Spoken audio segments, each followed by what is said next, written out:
سیدنا ابو ذر رضی اللہ تعالیٰ عنہ بیان کرتے ہیں کہ نبی کریم صلی اللہ علیہ وآلہ وسلم نے فرمایا، کسی نیکی کو ہرگز حقیر نہ سمجھنا، بس اگر تیرے پاس کچھ نہ ہو تو مسکراتے چہرے کے ساتھ مل لیا کر۔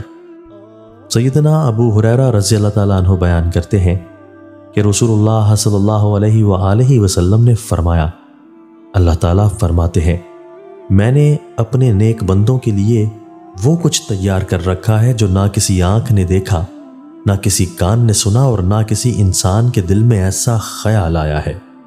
سیدنا ابو سعید خدری رضی اللہ تعالیٰ عنہ بیان کرتے ہیں کہ جب رسول اللہ صلی اللہ علیہ وآلہ وسلم سے یہ سوال کیا گیا کہ کون سے لوگ سب سے بہتر ہیں، تو آپ صلی اللہ علیہ وآلہ وسلم نے فرمایا، وہ مومن جو اپنے نفس اور مال کے ساتھ اللہ تعالیٰ کے راستے میں جہاد کرنے والا ہو۔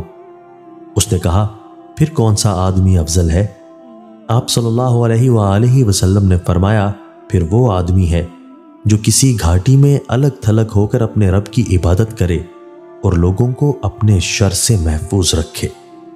سیدنا ابو ہریرہ رضی اللہ تعالیٰ عنہ سے مروی ہے کہ رسول اللہ صلی اللہ علیہ وآلہ وسلم نے فرمایا، بے شک لوگوں کو سب سے زیادہ جہنم میں داخل کرنے والی چیز اجوا فان ہے۔ لوگوں نے کہا، اے اللہ کے رسول، اجوا فان سے کیا مراد ہے؟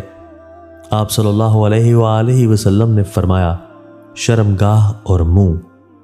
پھر آپ صلی اللہ علیہ وآلہ وسلم نے فرمایا، کیا تم جانتے ہو کہ لوگوں کو سب سے زیادہ جنت میں داخل کرنے والی چیز کون سی ہوگی؟